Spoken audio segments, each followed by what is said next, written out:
పెళ్ళైనా పండగైనా వేడుక ఏదైనా పట్టుచీరల ప్రత్యేక వేదిక వారాహి సిల్క్స్.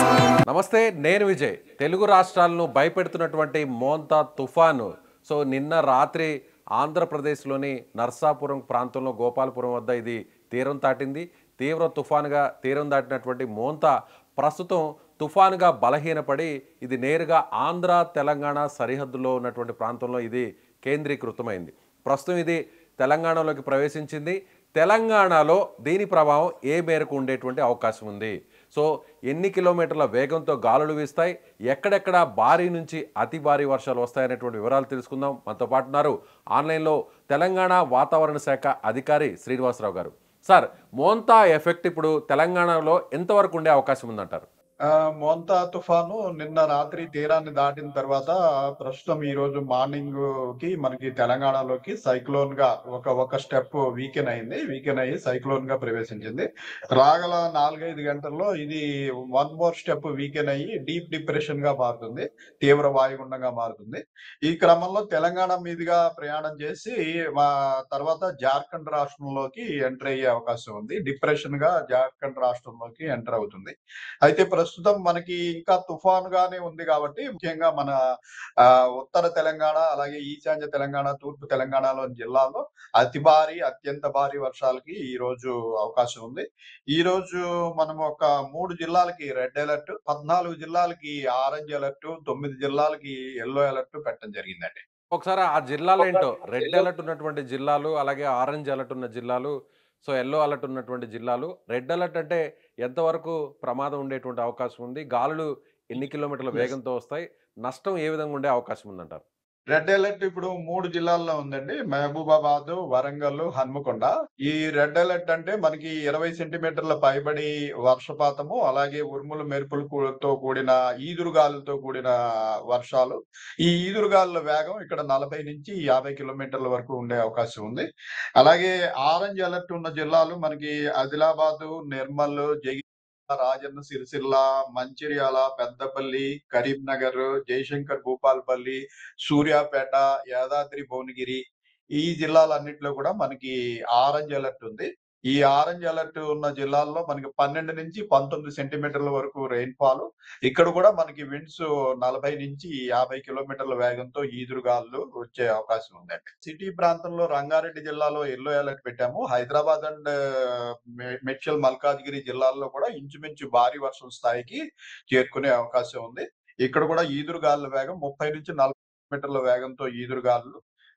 అట్లాగే ఇంచుమించు భారీ వర్షం అంటే 7 నుంచి 12 సెంటీమీటర్ల వరకు వర్షపాతం సిటీ ప్రాంతంలో పడే అవకాశం ఉంది. ఒక మాట అన్నారు, రెడ్ అలర్ట్ ఉన్నటువంటి జిల్లాల్లో 20 సెంటీమీటర్ల వర్షపాతం నమోదయ్యే అవకాశం ఉంది అంటున్నారు. అంటే 20 సెంటీమీటర్ల వర్షపాతం ఎన్ని గంటల పాటు ఉండే అవకాశం ఉంది? ఏ టైం నుంచి ఏ టైం వరకు కొనసాగే అవకాశం ఉంది? ముఖ్యంగా మనకి ఈ రెయిన్ఫాల్ అనేది ఈ రోజు రాత్రి వరకు కొనసాగే అవకాశం ఉంది. ఈ రోజు రాత్రి సుమారు మిడ్‌నైట్ తర్వాత మనకి ఇంటెన్సిటీ బాగా తగ్గిపోతుంది. మనకి ప్రస్తుతం మన మీద నుంచి మూవ్ అవుతుంది కాబట్టి ఈ బ్యాండ్స్ కూడా సర్క్యులర్ బ్యాండ్స్ ఉంటాయి. ఇవేంటంటే మనకి కంటిన్యూస్ రెయిన్‌గా కాకుండా ఈ బ్యాండ్స్ లా ఉన్నప్పుడు ఏంటంటే స్పెల్స్ ఒక 2-3 అవర్స్ ఒక స్పెల్ పట్టడము, మళ్ళీ కొంచెం గ్యాప్ ఇయ్యడము, మళ్ళీ నెక్స్ట్ స్పెల్ అందుకోవడము. ఇట్లా ఏంటంటే మనకి ఇంచుమించు మిడ్‌నైట్ వరకు కూడా ఇటువంటి పరిస్థితి ఉంటుందండి. ఆ మిడ్‌నైట్ నుంచి ఇంకా మనకి గ్రాడ్యువల్ గా ఎఫెక్ట్ తగ్గిపోతుంది. కొంచెం నార్త్ తెలంగాణ, ఆదిలాబాద్, కుమరంభీం, మంచిర్యాల ఆ ప్రాంతంలో రేపు ఉదయం వరకు కూడా కొనసాగే అవకాశం ఉంటుంది. మిగిలిన మనకి సౌత్ తెలంగాణ అండ్ ఈస్ట్ తెలంగాణలో గ్రాడ్యువల్ గా మిడ్‌నైట్ నుంచి ఎఫెక్ట్ తగ్గే అవకాశం. హైదరాబాద్ నగరంలో అంటే వర్షం ఒకవేళ కంటిన్యూగా వస్తే నగరంలో ట్రాఫిక్ జామ్స్ అవుతాయి, వాటర్ కూడా అక్కడంతా కూడా స్టాగ్నేట్ అవుతుంది, రకరకాలుగా లక్షల మంది ప్రజలు కూడా ఇబ్బంది పడే అవకాశం ఉంది. ఇప్పుడు హైదరాబాద్లో ఎలా ఉండేటువంటి అవకాశం ఉంది మోంతా ఎఫెక్ట్? హైదరాబాద్ లో మనం ఇప్పుడు ఆల్రెడీ మనకి రెయిన్స్ స్టార్ట్ అయినాయి. ఈ రెయిన్స్ కూడా మనకి ఇంచుమించు సాయంత్రం నైట్ అరౌండ్ 20 అవర్స్ 8 o'clock వరకు ఇంచుమించు హైదరాబాద్ లో కూడా కంటిన్యూ అయ్యే అవకాశం ఉంటుంది. అయితే ఇవి కూడా హైదరాబాద్ లో కూడా మనకి స్పెల్స్ గా ఒక 1 or 2 అవర్స్ ఒక స్పెల్ పట్టము, మళ్ళీ కొంచెం తెరిపియడము, మళ్ళీ పట్టము జరుగుతూ ఉంటుంది. సో మనం అరౌండ్ 12 సెంటీమీటర్స్ వరకు 7-12 సెంటీమీటర్స్ వరకు రంగారెడ్డి జిల్లాలోను, మేడ్చల్ మల్కాజ్గిరి అక్కడ కూడా ఇంచుమించు 7-8 సెంటీమీటర్స్ వరకు హైదరాబాద్ 3 డిస్ట్రిక్ట్ లోనూ కూడా ఇంచుమించు హెవీ రెయిన్‌ఫాల్ స్థాయికి వర్షపాతం ఉంటుందండి.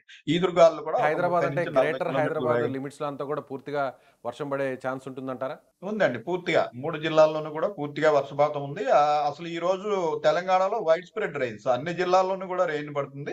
అయితే మనం రెడ్ అలర్ట్ ఇచ్చిన దగ్గర మాక్సిమమ్, ఆరెంజ్ అలర్ట్ ఇచ్చిన తర్వాత next step 12-19 centimetres, yellow alert ఇచ్చిన దగ్గర మనకి 7-12 సెంటీమీటర్స్. మిగిలిన జిల్లాల్లో కూడా ముఖ్యంగా సౌత్ తెలంగాణలోని మిగిలిన జిల్లాల్లో కూడా moderate rainfall up to 7 centimetres.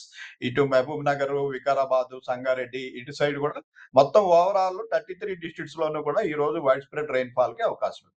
So ఇప్పుడు రాబోయేటువంటి 24 గంటలు కూడా తెలంగాణలో ఉన్నటువంటి నార్త్ తెలంగాణ, అలాగే హైదరాబాద్ నగరంలో ఉన్నటువంటి 3 జిల్లాలు, గ్రేటర్ హైదరాబాద్ పరిధిలో ఉన్నటువంటి ఈ జిల్లాల్లో భారీ వర్షాలు కురిసే అవకాశం ఉందంటున్నారు. 20 సెంటీమీటర్ల వర్షపాతం కూడా ఒక్కొక్క చోట కంటిన్యూగా నమోదయ్యే ఛాన్స్ ఉందంటున్నారు. అయితే సాధారణ ప్రజలకి, సామాన్య వ్యక్తులకి అర్థమయ్యే విధంగా ఎలాంటి జాగ్రత్తలు తీసుకోవాలి? ఇది అంటే మన సైక్లోన్ అలర్ట్ అనేది ఇంత 5 డేస్ బట్టి మనం రెగ్యులర్ గా ఇస్తూనే ఉన్నాము. సంబంధిత అధికారులకి, అట్లాగే మన disaster management authority, state authorities, central authorities, communication departments, railways, transport, electricity అందరికీ కూడా గత 5 రోజుల నుంచి ఇట్లా తుఫాను ఏర్పడబోతోంది. దీనివల్ల తీసుకోవాల్సిన చర్యలు, సో అందరూ అలర్ట్ గానే ఉన్నారు. All departments are under full alert. మనం ఏ ప్రాంతంలో ఎక్కువ ఎఫెక్ట్ ఉంటుంది అన్నది కూడా ఇండికేషన్ 3 రోజులు బట్టి కూడా ఇస్తున్నాము. మెయిన్ గా ఈస్ట్ తెలంగాణ, నార్త్ ఈస్ట్ తెలంగాణలో మాక్సిమం ఎఫెక్ట్ దీని యొక్క ఎఫెక్ట్ ఉంటుందని. So all departments are working in coordination అండి. అలాగే మన జిహెచ్ఎంసి, హైడ్రాకి కూడా మనం అవర్లీ అప్డేట్స్ కూడా సిటీలో ఏ ప్రాంతంలో రాగల 2-3 గంటల్లో ఎక్కువ రెయిన్ ఉంటుంది అన్నది మనం ఫోర్కాస్ట్ ఇచ్చేసి వేయటం అయిపోయిన తర్వాత నౌకాస్ట్ అనేది స్టార్ట్ చేస్తాం. నౌకాస్ట్ లో ఏంటంటే next 3 hours that is based on actuals. మనం ఇప్పుడు ఫోర్కాస్ట్ ఇచ్చాము మహబూబాబాద్, వరంగల్, హనుమకొండ ఎక్స్ట్రీమ్లీ హెవీ అని. అయితే అక్కడ నిజంగా ఎక్స్ట్రీమ్లీ హెవీ అక్కడే పడుతుందా, కొంచెం పక్కకి జరుగుతుందా అన్నదాన్ని మనం గమనించడానికి ఎవ్రీ 3 అవర్స్ కి actuals radar picture and satellite picture వచ్చిన డేటా తోటి మనకి 24/7 ఎవ్రీ 3 అవర్స్ అవసరాన్ని బట్టి ఎవ్రీ 1 అవర్ కూడా స్పెషల్ బులెటిన్ జనరేట్ చేసి సంబంధిత జిల్లా కలెక్టర్లకి, పోలీస్ యంత్రాంగానికి అందరికీ కూడా మనం అలర్ట్ రెగ్యులర్ గా పంపించడం జరుగుతుంది. ఇళ్లలో నుంచి బయటకు రాకుండా కూడా జాగ్రత్తలు తీసుకోవాల్సినటువంటి అవసరం ఉందంటారా? మహబూబాబాద్, వరంగల్, ఈ హనుమకొండ. రోజు ఈ రోజు ముఖ్యంగా రాష్ట్ర వ్యాప్తంగా కూడా ఈ రోజు ముఖ్యంగా మనకి ఈస్ట్ తెలంగాణ, నార్త్ ఈస్ట్ తెలంగాణలో ఈ రోజు ప్రయాణాలు అనేవి కంప్లీట్ గా నిషేధించుకోవడం, అట్లాగే అత్యవసరం అయితే తప్పించి బయటికి రాకుండా ఉండడం చాలా మంచిది. దానికి తోడు మనకి చాలా చోట్ల మనకి గత 3-4 వీక్స్ లో కంటిన్యూస్ రెయిన్స్ పడి మనకి రిజర్వాయర్స్ అన్ని నిండి ఉన్నాయి. సో ఇప్పుడు ఒక మోస్తరు రెయిన్స్ కే చాలా చోట్ల ఫ్లడ్స్ వచ్చే అవకాశం కూడా ఉంటుంది కాబట్టి చాలా అప్రమత్తంగా ఉండాల్సిన అవసరం ఉంది. సో అవసరం అయితే తప్పించి ఎవ్వరు ట్రావెల్ చేయకూడదు.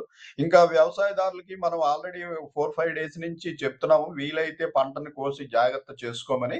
సో అట్లా చేసుకున్న వారు ఓకే, చేసుకోలేని వారు ప్రస్తుతం ఇంకా పంట కోయలేని వారు ఏం చేసేది లేదు. కానీ ఆల్రెడీ కోసిన పంటని కూడా నిన్న మొన్న కూడా మనం చెప్పాము, భారీ వర్షాలు పడే సూచన ఉన్నందువల్ల తడి తగలకుండా జాగ్రత్తగా కవర్ చేసి పెట్టుకుని జాగ్రత్త చేసుకోమని బహుశా వారు కూడా ఆ చర్యలు తీసుకుని ఉంటారని భావిస్తున్నాము. Right sir. ఇక చివరిగా మోంతా ఎఫెక్ట్ ఒక 2 రోజుల పాటు ఉండే అవకాశం ఉందంటున్నారు. అదేవిధంగా మోంతా ఎఫెక్ట్ దాటిన తరువాత బంగాళాఖాతంలో మరో అల్పపీడనం ఏర్పడేటువంటి అవకాశం ఉందనేటువంటి ఒక అంచనాలు కూడా చేస్తున్నారు. సో దీని ప్రభావం తెలంగాణ మీద ఎంతవరకు ఉండే అవకాశం ఉంది? అలాగే తెలుగు రాష్ట్రాల మీద కూడా రాబోయేటువంటి కొన్ని రోజుల్లో ఏ విధంగా ఇంపాక్ట్ ఉండే ఛాన్స్ ఉంటుంది? ఇప్పుడు మనకి అక్టోబర్, నవంబర్, డిసెంబర్ నెలలో యాక్చువల్ సైక్లోన్ సీజన్ అండి. సైక్లోన్ ఈ ఈ ఈ సమయంలో మనకి అల్పపీడనాలు బే ఆఫ్ బెంగాల్లో ఏర్పడితే అవి తుఫాన్లుగా మారడానికి అనుకూలమైన వాతావరణం ఈ నెలల్లో ఉంటుంది. జనరల్ గా ఈ సీజన్ లో 1 or 2 వస్తుంటాయి. అయితే మన దగ్గర ప్రస్తుతం ఉన్న సమాచారం ప్రకారం మరొకటి వస్తున్నట్టుగా మనకేమీ ఐఎండి దగ్గర సమాచారం ప్రస్తుతం లేదు. అయితే వచ్చినట్టయితే అనుకూలమైన వాతావరణం అయితే ఉంటుంది. ప్రస్తుతం దీని ఎఫెక్ట్ మనకి రేపు మధ్యాహ్నం, సాయంత్రానికి పూర్తిగా తెలంగాణ మీద తగ్గిపోతుంది. ఆఫ్టర్ దట్ మనకి will have sunny weather and మనకి ఇంకా నైట్ టెంపరేచర్లు తగ్గడం ప్రారంభిస్తాయి. మనకి ఈ క్లౌడీనెస్ ఉన్నప్పుడు నైట్ టెంపరేచర్లు తగ్గవు. మనం యాక్చువల్ మాన్సూన్ విత్‌డ్రా అయిపోయి శీతాకాలంలో ప్రవేశించినప్పటికీ మనకి నైట్ టెంపరేచర్‌లు ఇంకా 19-23, 24 డిగ్రీస్ వరకు కూడా కంటిన్యూ అవుతున్నాయి. ఈ క్లౌడీనెస్ తగ్గిపోతే నైట్ టెంపరేచర్‌లు తగ్గి మనకి నవంబర్ నెలాఖరికి కొద్దిగా చలి వాతావరణం ప్రారంభం అవ్వడం జరుగుతుంది. సో ఇది హైదరాబాద్‌కి సంబంధించినటువంటి తెలంగాణ వాతావరణ శాఖ అధికారి శ్రీనివాసరావు గారు చెప్తున్నట్టుగా రాబోయేటువంటి 2 రోజులు అంటే గురువారం సాయంత్రం వరకు కూడా మోంతా ఎఫెక్ట్ తెలంగాణలోని జిల్లాల మీద ఉంటుంది. ముఖ్యంగా రాబోయేటువంటి 24 గంటలు హనుమకొండ, మహబూబాబాద్ అలాగే వరంగల్ ఈ 3 జిల్లాల్లో రెడ్ అలర్ట్ జారీ చేశాం. ఖచ్చితంగా 20 సెంటీమీటర్ల వర్షపాతం ఇక్కడ నమోదయ్యే అవకాశం ఉంది. మిగిలినటువంటి ఆరెంజ్ అలర్ట్ అలాగే యెల్లో అలర్ట్ జారీ చేసినటువంటి జిల్లాల్లో ఉన్నటువంటి ప్రజలందరూ కూడా అప్రమత్తంగా ఉండాలి. ముఖ్యంగా హైదరాబాద్‌తో పాటుగా అతి ముఖ్యంగా తెలంగాణలోని ఉత్తర తెలంగాణకు సంబంధించినటువంటి జిల్లాల ప్రజలు ఎవరు కూడా ఇవాళ రాత్రి వరకు కూడా బయటకు రావద్దు. అవసరమైతే తప్ప ఇంటి నుంచి బయటకు రావద్దు అనేటువంటి సూచనను కూడా వాతావరణ శాఖ అధికారి శ్రీనివాసరావు గారు చెప్తున్నారు. సో మీరేమనుకుంటున్నారు? సో ఈ వీడియో చూస్తున్నటువంటి మీరు మీ ప్రాంతంలో వర్షపాతం ఏ విధంగా నమోదవుతుంది? వర్షాలు అక్కడ కురుస్తున్నాయా? గాలుల వేగం ఏ విధంగా ఉంది? ఖచ్చితంగా మీ అభిప్రాయాన్ని కామెంట్ బాక్స్‌లో తెలియచేయండి.